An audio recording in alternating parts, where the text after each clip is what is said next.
This iHeartRadio station is brought to you by Vitamin Water.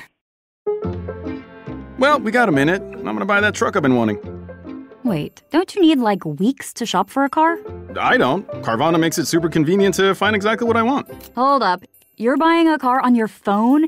Isn't that more of a laptop thing? You can shop wherever you want. I like to do my research, read reviews, compare models. Plus, Carvana has thousands of options. How'd you decide on that truck? Because I like it. Oh, that is a great reason. Go to Carvana.com to sell your car the convenient way. Bienvenue à vous qui avez décidé de nous écouter et de prendre part à ce nouveau voyage de l'esprit. Dans cet épisode hors série un peu particulier, nous vous proposons d'écouter une captation audio d'une conférence de Willy effectuée en décembre dernier. Il était dommage que cette captation ne soit pas écoutée par le plus de monde possible, et donc c'est sans doute l'occasion, une fois encore, d'écouter une sorte de beau résumé de tout ce que nous avons vu jusqu'à présent, toujours tout en musique et en émerveillement. Un voyage qui vous emmènera aux confins de l'univers jusqu'au monde microscopique de l'atome. Installez-vous confortablement et bon voyage dans Poussière d'étoiles.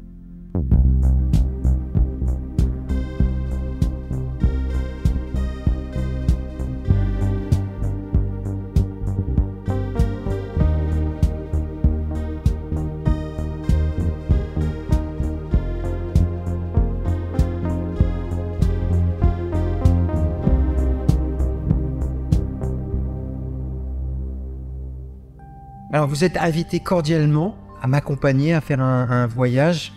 Alors, ce voyage, c'est le voyage dans l'univers. On va un peu raconter son histoire et on va aller se balader là-dedans. Et puis, on va se poser des tas de questions.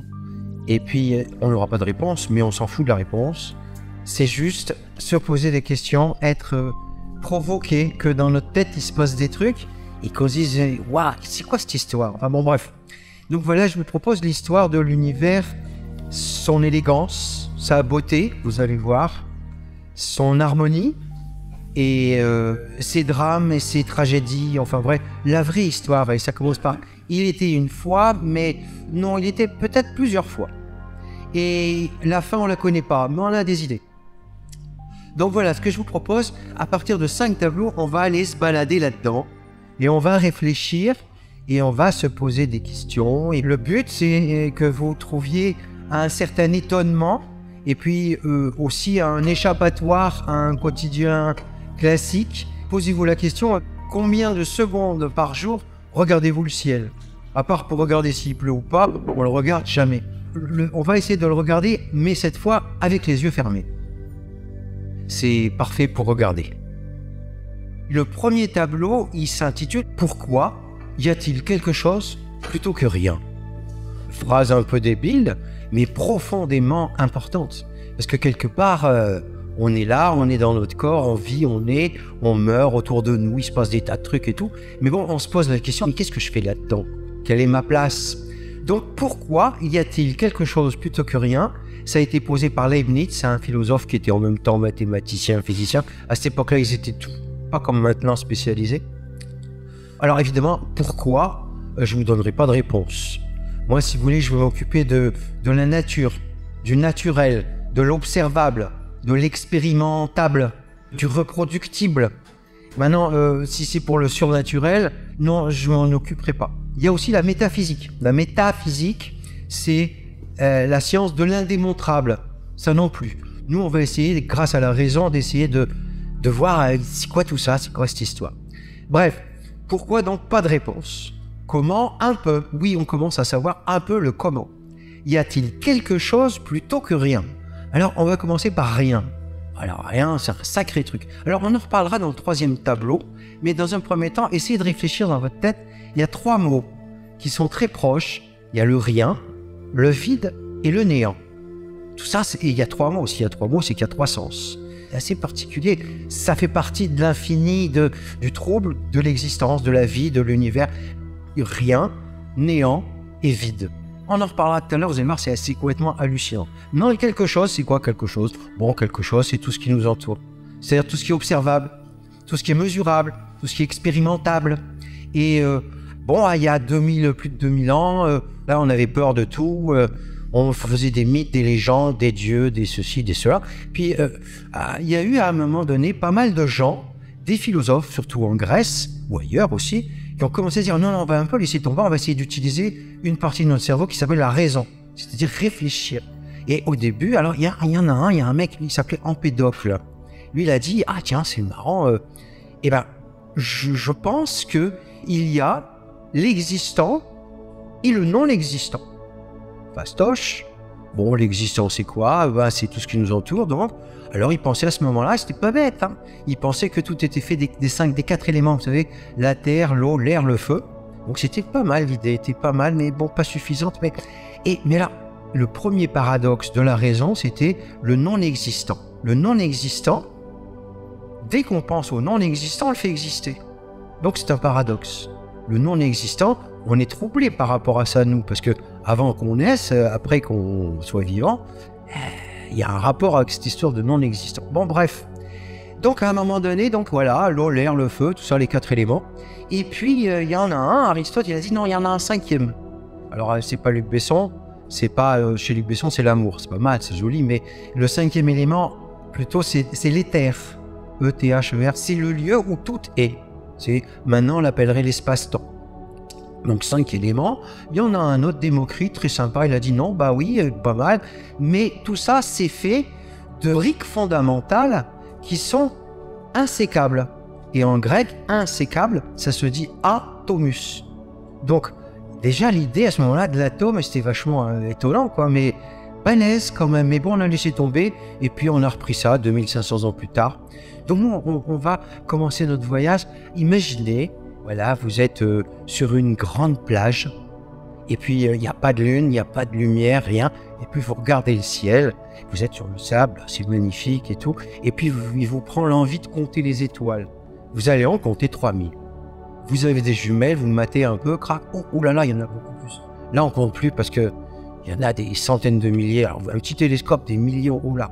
Ça y est, on commence à toucher à des nombres qui sont qu'on appelle astronomiques. Millions, milliards, oh là, ça veut dire quoi? On ne sait plus.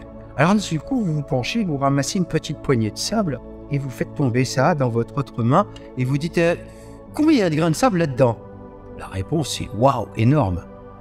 Et bien maintenant, vous allez plus, vous dites non, combien il y en a sur toute la plage là? Wow, folie. Et alors, on va faire toutes les plages du monde, on rajoute les déserts et tout. Alors là, le chiffre est tellement hallucinant. Bon, vous avez 2 façons de le faire pour les compter les grains de sable. Soit c'est un par un, ça va vous prendre du temps. Soit il y a une méthode beaucoup plus simple, en quelques secondes, vous pouvez découvrir combien, approximativement, il y a de grains de sable sur la Terre. Ce chiffre, il est énorme, c'est 1 avec 23 zéros. Ça fait milliards, 2 milliards, mais bon, on s'en fout, ça ne veut plus rien dire, c'est énorme. Eh bien, dans le ciel, il y a plus d'étoiles que de grains de sable. Donc, première information qui... Et chaque grain de sable, c'est une étoile. Et nous, on a une étoile, le Soleil, c'est notre étoile. Donc vous voyez, on peut commencer à ressentir. Cette étoile, elle fait, je vais vous dire, 1,5 million de kilomètres. Aucune idée de tout ça veut dire. Vous pouvez imaginer, vous prenez une boule d'1,50 m. Si le Soleil est une boule d'1,50 m, la Terre est un petit point à 150 mètres. Ah oui, quand même. Donc là, on commence à mesurer. Et le Soleil, bon, c'est une étoile parmi les milliards d'étoiles qu'il y a dans l'univers. C'est une étoile parfaitement banale. C'est une petite naine. Et alors, cette étoile, elle est née il y a à peu près 5 milliards d'années. Et puis, avec la connaissance que l'on a de cette étoile, et bon, dans 5 milliards d'années, elle va exploser. Donc voilà, pour nous, ça sera réglé. Donc, cette étoile, elle est née, en fait, elle a commencé à briller il y a 5 milliards d'années, mais en amont, qu'est-ce qui s'est passé? C'est ça qui est un petit peu étonnant, c'est qu'il y a 6 ou 7 milliards d'années, dans le coin, il y avait un énorme nuage, mais un nuage très très peu dense, avec énormément d'hydrogène et d'hélium. Vous connaissez ces 2 gaz, tout le monde les connaît. Et puis un petit peu d'autres atomes, comme du carbone, de l'oxygène. Et puis, localement, il y a eu une petite turbulence, et dans ce nuage, cette petite turbulence a fait qu'il y a eu un endroit où ça s'est effondré, un petit bout de ce nuage s'est effondré sur lui-même. C'est effondré. La pression est devenue tellement énorme que d'un seul coup, l'hydrogène qui était présent s'est combiné avec d'autres atomes d'hydrogène, d'autres potes, et ils ont fabriqué des atomes d'hélium en dégageant de la chaleur. C'était la naissance d'une étoile. Et donc actuellement, chaque seconde, il y a 7 millions de tonnes d'hydrogène qui se transforment en hélium, chaque seconde, et en nous envoyant toute l'énergie et la chaleur nécessaires pour que l'on vive. Donc ce nuage s'est effondré, il a créé le Soleil, et donc en s'effondrant, il a fait comme, vous savez, un patineur qui tourne sur lui-même. En tournant, toutes les poussières qui étaient ils se sont mis à tourner un peu sur un plan autour. Et donc, il y avait plein de petites poussières, ces petites poussières qui sont amalgamées pour former des rochers, puis des rochers un peu plus gros, puis des petites planètes. Tout ça, ça se bastonnait en permanence, des chocs violents. Et là, ça a été la création de tout ce qui se passait autour des 8 planètes qui sont autour de notre Soleil. On va aller se balader un petit peu sur les planètes. Mais donc, voilà comment ça s'est passé. Et sur un endroit à peu près à 150 millions de kilomètres, la naissance de la Terre. La Terre, c'est un amalgame de tas de rochers, de machins, et dedans, il y avait de tout. Des tas d'atomes différents, du carbone, de l'oxygène, de l'azote, du fer. Il n'y avait pas d'atmosphère, c'était infâme, inexistant. Mais il y avait beaucoup d'eau. Et cette eau, eh bien, ça s'est dégagé de l'intérieur de cette grosse boule de fusion. Cette vapeur d'eau est montée, elle s'est échappée, mais là, elle ne s'est pas échappée de la planète parce que la planète gardait ce truc-là. L'eau en vapeur est montée et il a plu. Et ça a refroidi la Terre. Et d'un seul coup, une croûte s'est formée et la planète n'était plus en fusion. Il y avait une croûte. Il y avait des creux et des bosses et des machins. Il y a eu les lacs et les rivières et la mer. Et à l'intérieur de la mer, chose extraordinaire, c'est qu'il y avait de tout. Il y avait un Lego géant qui était en train de se faire. Les atomes se combinaient entre eux pour fabriquer des trucs. Et puis des fois, c'était stérile, ça donnait rien. Ça donnait des petits trucs qui... Et de seul coup, il y a eu un miracle assez extraordinaire, c'est qu'il y a eu des combinaisons qui ont été telles que ça a fait comme une espèce de fermeture éclair. C'est-à-dire, elle était capable de se couper en deux et de se recombiner. Et pour se recombiner, elle avait besoin d'énergie, donc elle cherchait de la chaleur autour d'elle. Et là, c'était le début de la reproduction et le début de manger, l'alimentation, se nourrir. C'était le début de la vie. Voilà ce qui s'est passé. Pendant des milliards d'années, tout ça s'est passé dans l'eau parce que ça allait pas bien à l'extérieur. C'était horrible. Des plantes ont réussi à sortir. Enfin bon, bref, au bout de 500 millions d'années, voilà, les plantes ont dégagé de l'oxygène. Il y a des espèces qui sont sorties dans tous les sens. Et puis, il y a à peu près 1 million d'années, l'hominidé. Et puis, il y a 200 000 ans, nos ancêtres. Ça fait à peine 3000 générations. Il y a 3000 générations qu'on est sur Terre. C'est rien, c'est insignifiant. Et tout ça, il y a eu une chance inouïe, parce que sinon, ça faisait longtemps qu'on aurait disparu. Mais un jour, il s'est passé un truc fou, c'est qu'un énorme rocher a tapé la Terre quand elle était en fusion. Sauf qu'elle l'a pas tapé de plein fouet, sinon elle aurait explosé. Elle a tapé sur le côté. Ce qui fait que ça en a arraché un petit bout, et ce petit bout, en s'arrachant, il n'est pas parti, il est resté, il s'est mis à tourner autour, et ça a fabriqué la Lune. Et grâce à la Lune, la Terre ne bouge plus dans tous les sens. Là, le pôle, il suffisait d'un rien pour qu'on n'existe pas. Donc, on existe. Voilà, on va laisser tomber les millions de kilomètres. On va parler en temps-lumière. Alors, par exemple, la lumière, elle fait 300 000 km chaque seconde. C'est-à-dire que pour aller de la Lune à la Terre, il faut une seconde. Pour aller du Soleil à la Terre, il faut 8 minutes. Alors, on dit que le Soleil est à 8 minutes lumière de la Terre. Alors, on va commencer par regarder une malheureuse petite planète qui appelle à 3 minutes lumière. C'est Mercure. Et Mercure, pas sympa. Pas d'atmosphère. À l'ombre, il fait moins 200. Au Soleil, il fait plus 200. Enfin, c'est l'enfer. C'est Mercure. Alors, après, vous avez Vénus. Alors, Vénus, elle est à 6 minutes lumière. 6 minutes. Alors, elle est horrible. Son atmosphère, elle est tellement énorme de gaz carbonique, d'acide sulfurique, et la température est tellement 500 degrés, la pression est 100 fois supérieure, bref, invivable. Et après, vous avez, bien sûr, notre voisine. Alors Mars, il n'est pas impossible qu'il y ait eu la vie dessus. Et sur Mars, c'est vachement joli à visiter. Vous avez, par exemple, ici, la plus grande montagne du système solaire. Mont Olympe, 24 000 mètres d'altitude. Voilà, on va y aller, mais bon, pour aller d'ici à Mars, il va falloir 7 mois de voyage. Alors 7 mois dans une boîte de conserve, on aura peut-être des volontaires, mais pas beaucoup. Faudra pas avoir mal aux dents. Ouais, ça va être compliqué. Aller déjà sur Mars, trop compliqué. Et après, vous avez les magnifiques planètes. Alors, là, c'est plus loin. On dépasse Mars. Et voilà, on a 4 planètes qui sont dures, c'est-à-dire on peut poser dessus. D'ailleurs, on y est allé. On est allé poser sur tout. Même sur certains satellites, on est allé poser, voilà. Bien sûr, le délire est que, évidemment, on va peut-être y aller pour aller exploiter, parce qu'on est comme ça, nous, les êtres humains. Faut qu'on exploite. Bref. Alors après, il y a un grand vide, et puis, vous avez les magnifiques planètes qui sont Jupiter. Voici Jupiter. 13 fois la taille de la Terre. Et dedans, un cyclone qui date depuis 500 ans. Ça fait 500 ans qu'on le regarde. Et vous pouvez mettre 3 terres dans ce cyclone, avec des vents de 2500 km/h. C'est du gaz. On ne peut pas poser. Par contre, au centre, il y a du dur. Et on a mesuré, il n'est pas impossible que ce centre dur, en fait, c'est presque une étoile ratée. Elle n'a pas réussi à s'allumer. Et au centre, c'est du dur, c'est peut-être du carbone pur. Or, le carbone pur, dans une pression gigantesque, dans une température importante, c'est du diamant. Après, vous avez le joyau du système solaire, Saturne. Voilà, vous voyez ça représente un peu ce que je vous disais tout à l'heure quand le soleil s'est effondré.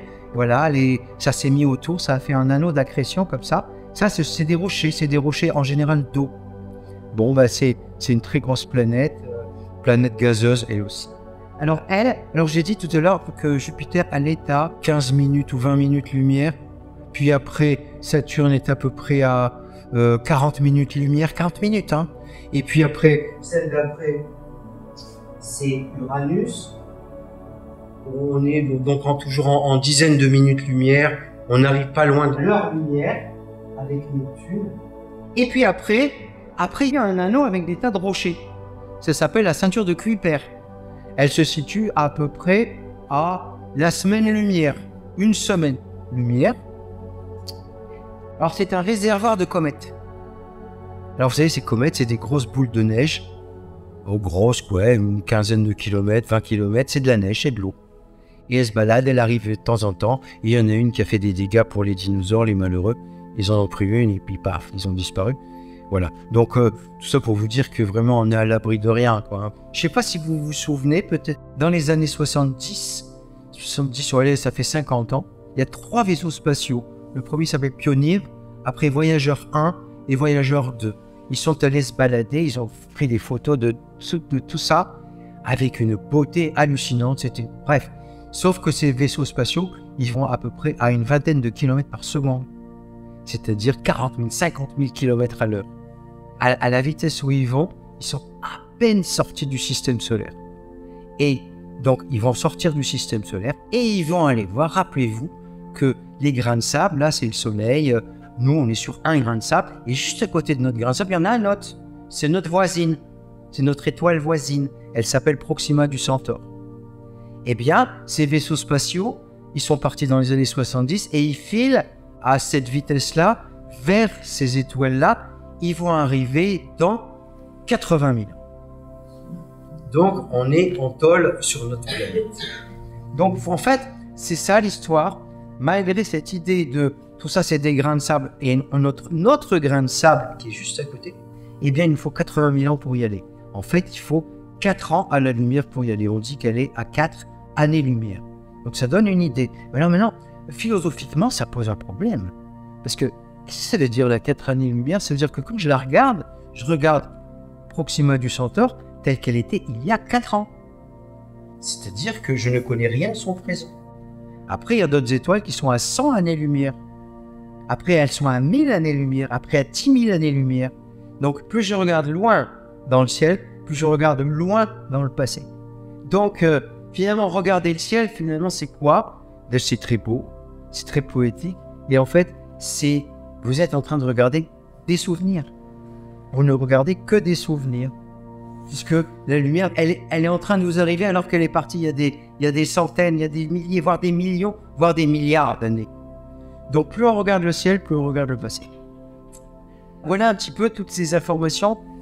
On est des milliards d'étoiles et le temps bizarre, alors c'est quoi le présent, c'est quoi le passé, c'est quoi tout ça?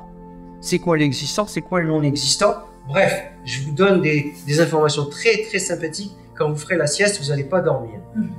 Voilà. Et alors, donc on peut continuer un petit peu. Et là, alors autour de cet anneau-là, il y a la ceinture de Oort, qui est une grande sphère autour de notre Soleil. C'est un réservoir de comètes, encore une fois. Et on a découvert dernièrement que finalement les planètes, il y en a partout. Alors des planètes, il y en a partout. Alors, oulala, attention. Donc des milliards d'étoiles, qui est des milliards de milliards d'étoiles, avec peut-être des planètes partout. Et nous, on est là, on est dans une salle à Montira, on est vivant, on est des êtres humains. On serait seul dans cette histoire-là?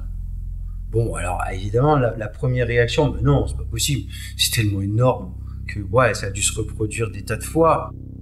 Voilà, on n'est pas une exception. Eh ben peut-être que si. Vous imaginez la catastrophe? Seul dans cette histoire-là? Enfin bon. Mais on refuse en général. Ah non, non, non. Non. Non, non, je veux pas être tout seul là-dedans. Bon, donc, et là, voilà, on a, autour de nous, il y a à peu près, sur une centaine d'années-lumière, il y a une quinzaine, une vingtaine d'autres étoiles, des voisines, pas loin, pas loin. Mais bon, on n'ira pas. Hein. Donc les étoiles se regroupent des fois en amas. Et là, on arrive à un amas d'étoiles qui s'appelle la galaxie, la Voie lactée. Alors la Voie lactée, c'est notre galaxie. Elle s'appelle Milky Way parce que ça ressemble à du lait, cette espèce de grande bande, tout le monde l'a vu, l'été, là, la grande bande. Bon, on le regarde en bande parce que c'est plat. Alors on regarde la tranche. Quand on regarde la tranche, nous on est là, voyez où on est. Quand on regarde vers la tranche, et ben on voit la bande. Et là, la distance entre d'un bout à l'autre de la galaxie, ça fait à peu près 900 000 années-lumière. Pour aller d'un bout à l'autre, la lumière met 900 000 ans. Et pour aller vers le centre de notre galaxie, 25 000 ans. 25 000 années-lumière. Donc vous voyez, c'est en train de... Voilà, ça plonge. Ça fait vraiment vertige. Et alors, là-dedans, c'est une galaxie, mais alors d'une banalité absolue. On est dans un coin paumé dans un bras. On est une étoile petite, rien d'extraordinaire. Et puis voilà, quoi. Il se passe un drôle de truc au milieu. On en reparlera tout à l'heure, c'est un trou noir. D'ailleurs, si on peut en parler rapidement, au centre de notre galaxie, il y a, on a découvert maintenant avec efficacité et même photo, le trou noir géant qui existe au centre de la galaxie. Il fait 4 millions de masses solaires. C'est-à-dire, il fait 4 millions de soleils. Mais gros, mais tout petit, hein, il fait à peine la taille du soleil à Mercure, c'est tout petit. C'est tellement concentré, mais on parlera de ce délire qu'est le trou noir. Nous, après, notre voisin, on a deux petites galaxies qui nous tournent autour. Alors, c'est le petit nuage et le grand nuage de Magellan. Ils sont à peine à 100 000 années-lumière, hein, ridicule. Et puis, après, on en a une plus loin, qui est visible à l'œil nu, en hiver, c'est la galaxie d'Andromède. Elle se situe à 2 millions d'années-lumière. Une pale. C'est-à-dire, vous êtes en train de regarder la galaxie telle qu'elle était il y a 2 millions d'années. Vous êtes en train de regarder son passé. S'il y a quelqu'un là-bas qui nous mate, ils vont dire waouh, il y a des dinosaures là-bas, oh, pas terrible. Tout est décalé. Alors c'est vachement troublant de s'apercevoir que la notion de présence, ça n'existe pas. Là, entre vous et moi, vous êtes dans mon passé. La lumière met un certain temps à me parvenir à mes yeux. Et pareil pour vous. Même si c'est des milliardièmes de secondes, je suis en train de vous regarder tel que vous étiez dans le passé. Le mot présent n'existe pas. Le mot présent n'existe pas. Alors, bon, ne parlons pas du futur et tout ça. Si on part dans le temps, on n'est pas bien. Donc voici, et donc notre voisine qui s'appelle Andromède, 2 millions d'années-lumière, pareil, 300 milliards d'étoiles, je vous ai pas dit, là-dedans il y a 300 milliards d'étoiles. C'est à peine l'équivalent d'une piscine olympique pleine de sable. Rappelez-vous les plages, hein, et le Sahara et tout ça. C'est rien, ridicule. Une galaxie comme ça, parfaitement ridicule. Après, il y en a 8 ou 9 autres, et ça fait partie d'un groupe, un amas de galaxies. Puis après, un autre amas de galaxies sur à peu près 100 millions d'années-lumière. Alors là, il y en a plusieurs milliers de galaxies. Ça s'appelle le super amas de la Vierge. C'est chez nous. Et puis après, c'est... Alors, à partir de maintenant, waouh, c'est énorme, quoi. Je veux dire, le vertige est installé. Alors le vertige va beaucoup plus loin, on va se demander, ça va où là? Où on va? Jusqu'où ça va? On en reparlera dans quelques instants. Donc voilà une image globale de notre univers tel qu'il est. Il y a des milliards d'étoiles, des petites, des grosses, des moyennes, dans tous les sens. Et là, une étoile est à la base de la naissance de notre système solaire et de nous. Vous êtes fait de poussière d'étoiles. Et chaque élément, chaque grain d'atome qui pose votre corps a été synthétisé dans une étoile à un moment. Voilà en gros, pourquoi y a-t-il quelque chose plutôt rien? Voilà ce que c'est quelque chose. Bon, rapidement, hein, je ne vous ai pas donné les détails. Chaque détail pourrait faire une conférence d'une heure ou deux. Maintenant, la deuxième fenêtre, c'est bien joli tout ça, c'est comment observer l'univers les yeux fermés. C'est un paradoxe. Observer les yeux fermés, c'est n'importe quoi. Il faut les yeux ouverts pour observer. Eh bien non, on peut observer grâce à notre cerveau. D'ailleurs, c'est ce qui se passe quand on analyse, quand on réfléchit, quand on découvre des lois de l'univers, on arrive à comprendre et à aller au-delà et de comprendre qu'est-ce que c'est que cette histoire-là. Alors évidemment, il y a eu des tas de mecs, Newton, vous avez peut-être entendu parler, c'est la gravitation universelle. Cette loi, elle est tellement au point qu'on est capable de déterminer l'horaire des marées pour les 10 000 prochaines années. Vraiment, c'est net, c'est parfait. On est capable de déterminer avec précision les prochaines éclipses, tout est parfait. Sauf que, vous avez appelé de la première planète, Mercure. Et bien, avec cette théorie magnifique de Newton, ça tourne autour du Soleil, comme ça. Sauf que, des fois, il y a une petite inclinaison. Ah oui, micro. Je m'emballe. Donc voilà, cette planète, donc elle tourne, mais pas à plat, elle fait un petit angle comme ça, mais insignifiant. Ça se mesure, il fait 40 millionièmes de degrés par siècle. Bon, un mec normal, il dit, bon, on s'en fout. Ben, il y a un mec qui n'était pas normal, c'était Einstein, qui a dit, non, on s'en fout pas, on va regarder de ça de plus près. Il a découvert une théorie mathématique plus efficace que la théorie Newton, qui marche très bien, mais plus efficace, et lui, il a trouvé la valeur exacte. Et là, d'un seul coup, on a enfin compris comment fonctionnait l'univers. Alors, il a découvert deux choses mathématiquement, et puis qui ont été vérifiées, parce que, bon, découvrir des trucs mathématiques, c'est bien joli, mais il faut vérifier, il faut que ça marche. Si on n'observe pas, on prend la théorie, on la jette. Donc là, on a tout observé. Il a découvert deux théories qui sont absolument folles. La première, c'est la théorie de la relativité restreinte, et la deuxième, c'est la théorie de la relativité générale. Et la théorie de la relativité restreinte, il en sort cette fameuse équation que tout le monde connaît, E égale mc2. E égale mc2, ouais, vachement connu. Mais qu'est-ce que ça veut dire? E, c'est de l'énergie, m, c'est de la masse. Alors, ça veut dire quoi? Égal au milieu, ça veut dire que l'énergie et la masse, c'est pareil. Ah bon? Alors, mais il faut me le prouver. Il faut qu'à partir d'énergie pure, je récupère de la masse. Ou alors, à partir de la masse, il faut que je récupère de l'énergie. Si j'ai ça, c'est bon, c'est que c'est juste. Or, de la masse transformée en énergie, on connaît tout ça depuis Hiroshima, Nagasaki. Quelques milligrammes de plutonium et d'uranium, regardez ce que ça donne en énergie. Donc, la transformation d'énergie de masse en énergie, ça marche. Et maintenant, comment de l'énergie pure peut se transformer en masse? Alors, c'est là que c'est vachement bizarre. Et dans les accélérateurs de particules, quand on fait se cogner des trucs, ils ont des énergies, ils ont de l'énergie, comme des bagnoles qui se rentrent dedans. Ils ont une énergie. Et bien, quand on prend deux trucs, imaginons, hein, je dis n'importe quoi, un truc de 1 gramme, un truc de 1 gramme, qui se foncent dedans avec des énergies cinétiques énormes, tac, et quand on regarde le résultat, on voit apparaître des trucs, il y a beaucoup plus de 2 grammes. On arrive à 3, 4, 5 grammes. Il y a eu de la matière qui s'est créée à partir de rien. Donc là, c'est là que, waouh! Donc on a réussi à transformer de l'énergie en masse. Mais alors, ça veut dire qu'on est capable de transformer de l'énergie en masse et de la masse en énergie. Bon, on le fait couramment, quasiment tout le temps. Et donc ça nous a donné une idée pour le début de l'univers. Peut-être que, avec de l'énergie, ça se transforme en masse. Ah oui, tiens, peut-être que la masse, elle est apparue comme ça. Bon, on ne sait pas. Donc c'est des spéculations, on réfléchira plus tard. Donc cette première truc, c'était dingue. Et la deuxième truc, encore plus dingue, c'est que le temps, c'est un drôle de truc avec Einstein, c'est qu'il passe pas de la même manière. Alors imaginons, voilà, bon, tranquille. J'arrive au spatiodrome de Montira, parce qu'il y a un spatiodrome avec des fusées qui partent et tout. Mais c'est des fusées qui partent vite, très très vite. J'arrive au comptoir, alors il y a un monsieur, un jeune homme, beau garçon. Bonjour monsieur, ticket, tac tac, ok, hop, je pars. Je pars, il a quoi, 20 ans le mec. Bon, je pars dans ma fusée, je pars, allez, je pars 6 mois. 6 mois à une vitesse très très très très proche de la vitesse de la lumière. Et puis je reviens, et sur moi j'ai une montre, et puis je vois bien qu'ici, puis un calendrier, je vois bien 24 heures, tac, un jour, 24 heures, 2 jours. J'ai bien vécu 6 mois. J'aurais pu prendre même une femme enceinte, puisqu'elle a une horloge biologique, au bout de 9 mois, il n'y a pas de problème, quoi. Bref, donc du coup, moi, il s'est passé pour moi 6 mois, j'ai vieilli de 6 mois. J'arrive au spatiodrome, je vais voir le mec, mais ça fait longtemps qu'il est mort, monsieur.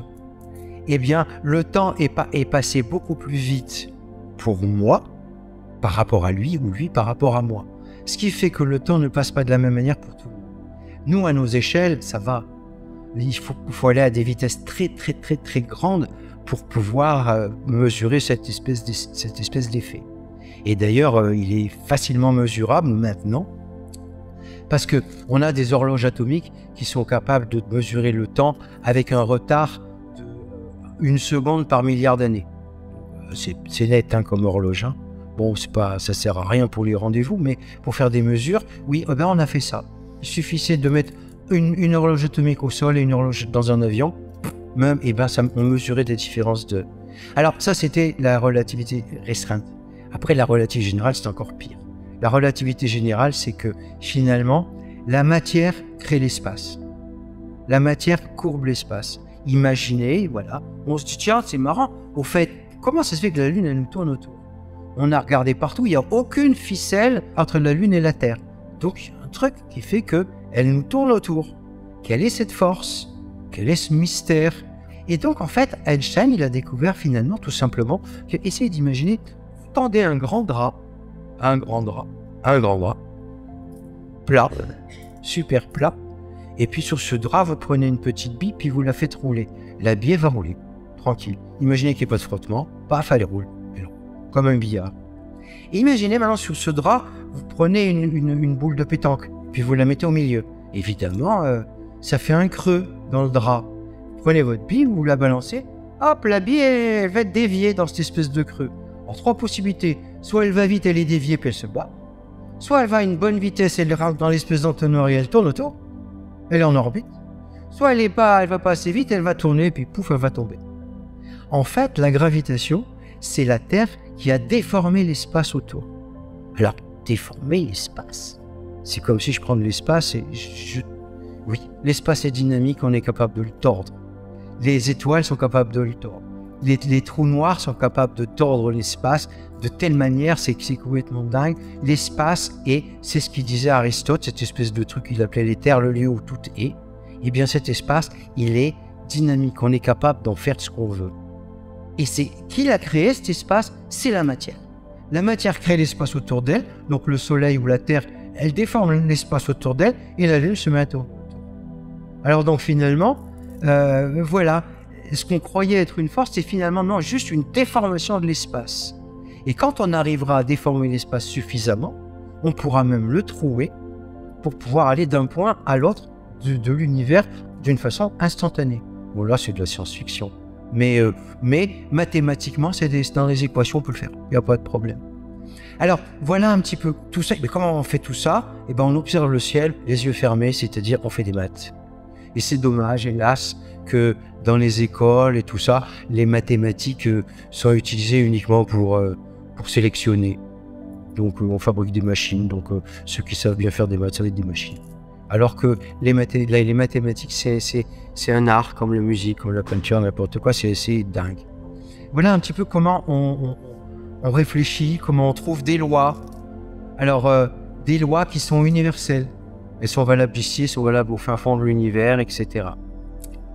Et alors, le troisième volet de notre voyage, c'est l'irréelle réalité. Alors là, l'irréelle réalité, c'est-à-dire qu'on va aller là où il disait Démocrite, là, que les briques insécables, dans le tout petit, pour voir un peu ce qui se passe, parce que finalement, on est fait de quelque chose d'autre. À notre échelle, il y a du plus petit à l'intérieur de l'univers. C'est quoi ce monde? c'est le monde de la physique quantique, ça s'appelle. Alors, ce monde-là, on dit, tiens, voilà, il y a des petites particules fondamentales. Et c'est l'assemblage de ces particules fondamentales qui fabriquent tel atome, ou telle molécule, tel machin, tel ceci, tel cela. C'est des assemblages de particules fondamentales. Alors, comment on imagine une particule fondamentale? Alors, tout de suite, dans notre tête, on voit une petite boule. Eh bien non, pas du tout. Si c'est une petite boule, c'est qu'elle a un volume. Si elle a un volume, c'est qu'il y a quelque chose dedans. Eh bien non, il n'y a rien dedans. Une particule élémentaire, fondamentale, n'a aucun volume, n'a aucune taille. Bon, alors, oui, d'accord, il n'y a pas de volume, pas de taille. Quand ça s'assemble, ça fait des trucs plus gros, puis ça fait nous, là. Alors, ça veut dire que ce qui n'existe pas fabrique de l'existant. C'est bizarre, cette histoire. Alors, dans ce monde-là, c'est le monde de l'infiniment petit, de la physique quantique. C'est un drôle de monde. Ce monde, il n'existe que si je l'observe. Si je l'observe pas, je sais pas. Je sais rien de lui. Si j'essaye de voir passer une particule élémentaire, eh bien, tant que je l'observe pas, elle peut être partout. Il n'y a que quand j'essaye de l'observer, de mettre une machine pour l'observer, un détecteur, là, elle apparaît. C'est incroyable. C'est-à-dire qu'elle est capable. Alors, on a fait des expériences. D'ailleurs, vous avez peut-être entendu parler du prix Nobel de physique de cette année, Alain Aspect, qui a déclenché ce qu'on appelle la deuxième révolution quantique. Il est capable de manipuler des petites particules une par une. Et on a vu qu'elles avaient un comportement tel qu'on l'avait décrit mathématiquement. C'est-à-dire que les particules peuvent être en plein d'endroits en même temps. Chose qui, à mon échelle, non, je suis là, je suis pas là. Donc, eh bien, dans le monde de l'infiniment petit, les particules peuvent être dans plein d'endroits en même temps. Elles peuvent être dans plein d'états en même temps. Il y a juste au moment où je vais l'observer, c'est comme si d'un seul coup il dit « Eh, oh, on est en train de m'observer, je choisis ça, par hasard. » Donc, le monde de l'infiniment petit, je vous donne quelques éléments, mais il n'existe que si je l'observe. Il n'existe que si je l'observe. Ça veut dire que là, je suis en train de vous regarder, là. Peut-être que je suis en train de vous fabriquer, vous faites partie d'un film que je suis en train de faire, je sais pas. Donc, bon, là, c'est exagéré. Parce qu'il se passe un phénomène dingue, ça s'appelle la décohérence. Dans le fond de monde de l'infiniment petit. Mais à partir d'une certaine échelle, hop, tout cet assemblage se comporte tel que l'on voit autour de nous. Donc voilà un petit peu la troisième partie. La quatrième, c'est la suivante. C'est l'origine de l'univers. Alors, c'est quoi notre histoire? D'où on vient? Alors voilà, un jour, en 1900, au début du siècle dernier, il y a un mec, il a regardé le ciel avec des tas de télescopes et il avait moyen de mesurer des vitesses des objets. Et cet effet, c'est ce qu'on appelle l'effet Doppler. Vous le connaissez tous, c'est qu'à chaque fois qu'il y a vous êtes au bord de la route, puis il y a les pompiers ou une moto qui passe, ça fait... Ça veut dire que ça passe de l'aigu, en venant vers vous, au grave en s'éloignant vers vous. Ça fait pareil pour la lumière. Quand un objet approche, il bleuit. Quand un objet s'éloigne, il rougit. Alors bon, ok. Et puis on est bien précis, il peut bien mesurer des vitesses. Alors il jette un coup d'œil, tac, tac, il regarde les galaxies, il regarde. Et là, qu'est-ce qui se passe? Elles s'éloignent toutes, elles rougissent toutes. Qu'est-ce que ça veut dire? Et plus elles sont loin, plus elles s'éloignent vite. Qu'est-ce que c'est que cette histoire? Alors, évidemment, il s'est dit, ah non, on va pas recommencer, on est au centre du monde et tout s'éloigne de nous. Non. Parce que plus ça s'éloigne, plus c'est loin, plus ça va vite. Et ça, je ne vais pas vous l'expliquer tout de suite, ça demande un tout petit peu de réflexion mathématique.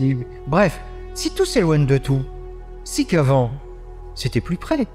Et avant encore plus près, encore avant plus près, tout était de plus en plus près. Eh bien, il y a 13,8 milliards d'années, l'ensemble de l'univers était concentré dans un point beaucoup plus petit qu'un point. Tout, l'énergie, tout, absolument tout était plus petit. Alors, vous savez comment? Ben oui, vous avez vu comme l'espace est vide. Si vous collez toutes les galaxies les unes aux autres, puis les étoiles entre elles, puis les atomes, il y a encore de la place. Et bien finalement, on est capable d'imaginer, de faire les mesures et d'observer les conséquences de ça. Il y a eu 13,8 milliards d'années, ce qu'ils ont appelé un Big Bang. C'est-à-dire, en un instant infiniment bref, de la taille d'un grain de talc. Alors, je vous donne le chiffre, c'est 10 puissance moins 47 secondes. C'est 0 avec 47 secondes après la virgule. Entre ce moment-là et 0,350 après la virgule, et bien d'un seul coup, ce petit point est devenu aussi gros qu'une galaxie. Là, l'espace est arrivé, le temps est arrivé, les objets ont commencé à bouger, et à ce moment-là, il y avait juste des particules qui n'arrêtaient pas de se cogner. Il faisait une chaleur infernale. Et puis, 300 000 ans plus tard, eh ben, il faisait suffisamment frais, il faisait à peine 3000. Là que la lumière a réussi à s'échapper, parce qu'elle n'arrivait pas à s'échapper. Elle s'est échappée, et c'est ce qu'on appelle le fond diffus cosmique. Que quand vous éteignez la télé d'avant, là, vous savez, la télé, et que ça faisait des petits points blancs, c'est ce rayonnement. C'est la lumière fossile. De ce moment-là, du moment où la lumière est sortie. Et là, alors évidemment, il y avait plein d'atomes, d'hydrogène et d'hélium, c'est tout. Il n'y avait que ça. Alors on s'est dit, oh là là, catastrophe. Eh ben, s'il n'y a que ça, ça y est, l'univers est stérile, il ne se passera rien. Mais c'était sans compter sur la gravitation. De temps en temps, des morceaux de nuages s'effondraient pour fabriquer des étoiles, comme je vous ai raconté tout à l'heure. Et au moment de la fusion de ces trucs-là, là, de seul coup, ça a fabriqué d'autres atomes, l'hélium, hydrogène, oxygène, bref, les 92 éléments qui ont... À chaque fois qu'une étoile mourait, elle ensemençait l'univers avec tous ces petits grains, qui ont ensemencé d'autres nuages, qui ont fabriqué d'autres étoiles, etc., etc. Nous, on est la 3e génération d'étoiles, donc chaque atome de votre corps a été synthétisé au sein d'une étoile. Alors, bien sûr, les questions se posent, oui, mais bon, bien gentil, tout ça. Alors, ça veut dire qu'à un moment donné, ça a commencé. Qu'est-ce qu'il y avait avant? Ça veut dire quoi? Ça va pas. Si on se pose la question, qu'est-ce qu'il y avait avant? Si on parle d'origine, on peut pas dire avant l'origine, ça colle pas. Bon, alors il y en a qui disent, ouais, bon bah, il y a Dieu, il était en train de fabriquer l'enfer pour ceux qui allaient se poser des questions. Si une origine, c'est déjà troublant. Qu'est-ce qui s'est passé? Pourquoi il y a eu une origine? Ça trouble. Mais s'il n'y en a pas une, c'est encore pire. Et voilà, et ben on est là-dedans, là. Donc voilà, en gros, une synthèse extrêmement rapide de l'histoire de l'univers à toutes les échelles. Et là, vous êtes en train peut-être de prendre conscience que d'un seul coup, on fait partie de cette histoire, quoi. Alors les petits soucis quotidiens, bon d'accord, ils sont là, on n'a pas le choix. Mais en attendant, c'est reposant, je trouve, de savoir qu'on fait partie d'une histoire complètement délirante. Et comme on est tous troublés par qu'est-ce que le temps, qu'est-ce que la vie, qu'est-ce que la mort, qu'est-ce que c'est l'existant, qu'est-ce que non-existant. Et tout ça, c'est au-dessus de notre tête, c'est dingue. Hein. Donc voilà, vous êtes en train de prendre conscience peut-être aussi de la beauté et puis du chaos. Parce que je veux dire, c'est pas tranquille du tout. Les températures et tout ça, c'est pas bon du tout.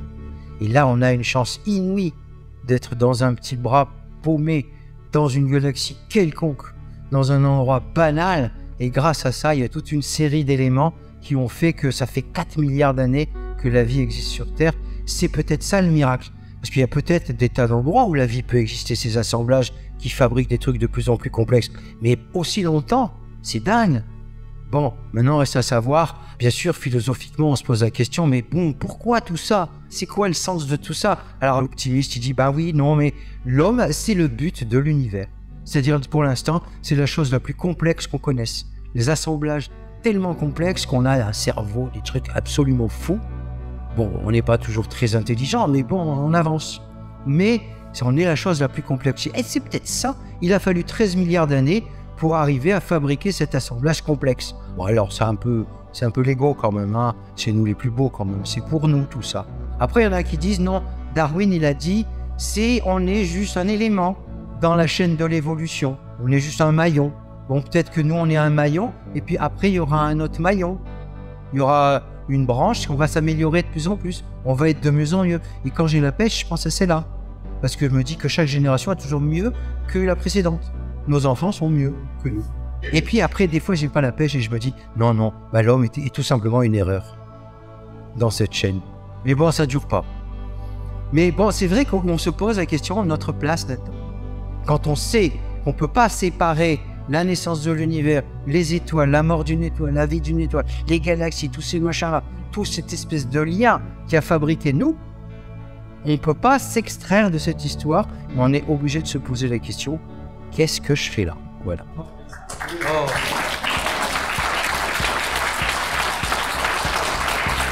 J'espère que vous allez dormir ce soir.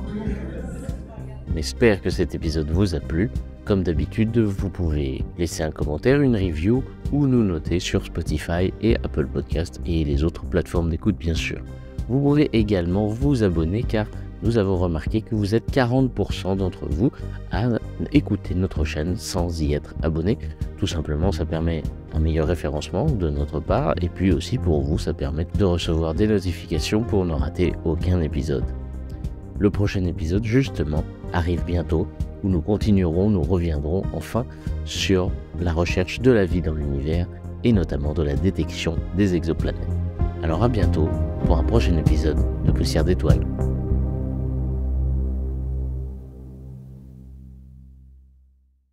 This iHeartRadio station is brought to you by Vitamin Water.